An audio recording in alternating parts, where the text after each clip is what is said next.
Assalamualaikum warahmatullahi wabarakatuh. Selamat pagi anak-anak. Hari ini kita akan belajar tema 3, subtema 2, pembelajaran 2 dan 3. Nah, kita akan belajar mengenai ciri-ciri iklan di media elektronik. Yang pertama, disampaikan secara elektronik. Nah, disampaikan secara elektronik itu dibagi menjadi dua, yaitu bentuk audio seperti iklan di radio. Yang kedua, bentuk iklan video dan visual seperti yang ada di televisi. Selanjutnya, disajikan dalam waktu singkat. Yang ketiga, menggunakan bahasa formal dan non-formal. Maksudnya bahasa formal yaitu bahasa ketika menyampaikan seperti berita, dan bahasa non-formal itu adalah bahasa sehari-hari. Selanjutnya, kalimatnya padat, singkat, dan persuasif. Maksudnya persuasif di sini adalah kalimat mengajak. Nah, selanjutnya menggunakan intonasi yang tepat. Selanjutnya terdapat musik pengiring supaya iklan itu semakin menarik. Selanjutnya, kelebihan dan kekurangan iklan media elektronik yang ada di televisi. Yang pertama adalah kelebihannya mempunyai kemampuan melihat produk. Yang kedua, dapat muncul kemampuan meski tidak diharapkan.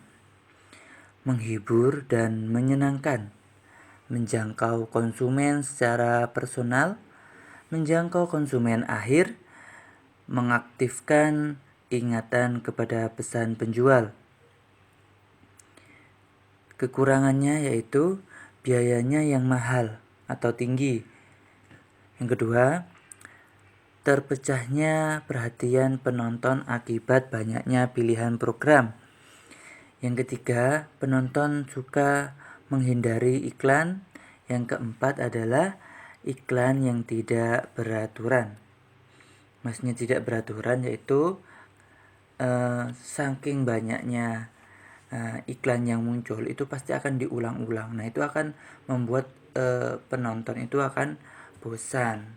Biasanya satu produk iklan itu bisa diulang sampai 3 kali. Selanjutnya, lihat gambar yang ada di sini anak-anak. Gambar apakah ini? Nah, apa saja aktivitas yang ada di pasar? Ayo, ini. Nah, sekarang contoh aktivitas di pasar. Nah, aktivitas itu ada dilakukan oleh penjual dan dilakukan oleh pembeli. Nah, apa yang dilakukan oleh penjual? Yang pertama, menawarkan barangnya, barang yang dijual. Yang kedua, tawar-menawar harga. Yang ketiga, menjual barang. Selanjutnya, yang dilakukan pembeli, memilih barang, tawar-menawar harga, membeli barang, dan membayar barang. Nah, masyarakat melakukan aktivitas untuk memenuhi kebutuhannya. Semua aktivitas yang menggabungkan aktivitas sosial dan ekonomi untuk mencapai kesejahteraan sosial disebut pembangunan sosial. Apa sih pembangunan sosial itu? Nah, pembangunan sosial itu dimaksudkan untuk meningkatkan kesejahteraan sosial di mana kebutuhan masyarakat secara sosial, ekonomi, dan spiritual dapat terpenuhi. Nah, bidang-bidang pembangunan sosial yaitu ada 5. Yang pertama, taraf hidup masyarakat, ketertiban dan keamanan, kesehatan, pendidikan, dan kerohanian. Nah, taraf hidup masyarakat, yang dimaksud taraf hidup masyarakat yaitu itu adanya pelatihan tenaga kerja, penyuluhan kewirausahaan, dan pembukaan lapangan pekerjaan. Nah, sedangkan ketertiban dan keamanan itu pelaksanaan siskampling atau ronda ya anak-anak. Selanjutnya penyuluhan tentang keamanan dan ketertiban masyarakat. Jadi melakukan penyuluhan tentang keamanan, bagaimana menjaga rumah nanti pada saat ditinggal dan gimana ketertiban masyarakatnya kalau sudah melewati batas jam itu harus bagaimana gitu.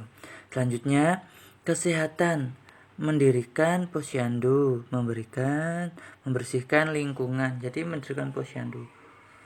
Selanjutnya pendidikan. Nah, pendidikan ini menerapkan program jam belajar masyarakat. Jadi ada jam belajar masyarakat. Jadi jam-jam tertentu harus belajar masyarakatnya, anak-anaknya itu. Itu mendirikan taman baca.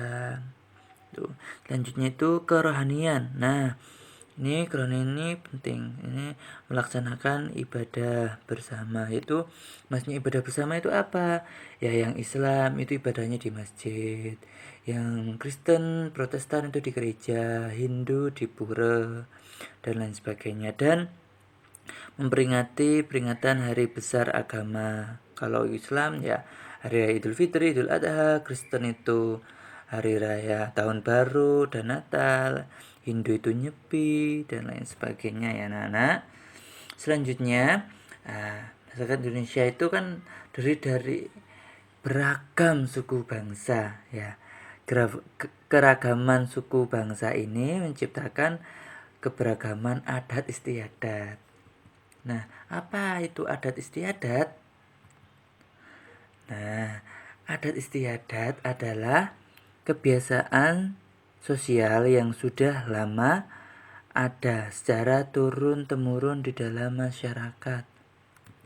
Nah, ini ada beberapa adat istiadat yang ada di Indonesia. Yang pertama ngaben dan lompat batu. Nah, ngaben itu apa? Ngaben itu upacara ngaben berasal dari Bali. Upacara ngaben ini adalah upacara pembakaran jenazah orang yang beragama Hindu di Bali, anak-anak. Selanjutnya itu lompat batu Fohombo. Nah, itu berasal dari Nias, ya. Terus merupakan ritual pendewasaan seorang laki-laki suku Nias. Jadi kalau sudah mulai masuk dewasa itu anak laki-lakinya itu harus melompat batu Fahumbu.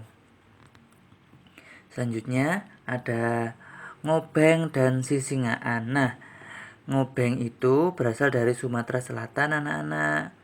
Nah, tradisi ngobeng ini adalah tradisi menjamu tamu oleh masyarakat Palembang. Selanjutnya ada sisingaan. Nah, upacara sisingaan itu berasal dari Jawa Barat. Nah, tradisi sisingaan ini mengarak anak sehari sebelum dihitan. Jadi sehari sebelum dihitan itu diarak gitu. Jadi besoknya itu dihitan. Nah, tugasnya anak-anak yaitu yang di LKS itu halaman 34, 36, dan 38. Sedangkan di paket halaman 30 halaman paket itu 53, 55, 58 sampai 59. Nah, selamat mengerjakan ya anak-anak. Sekian. Wassalamualaikum warahmatullahi wabarakatuh.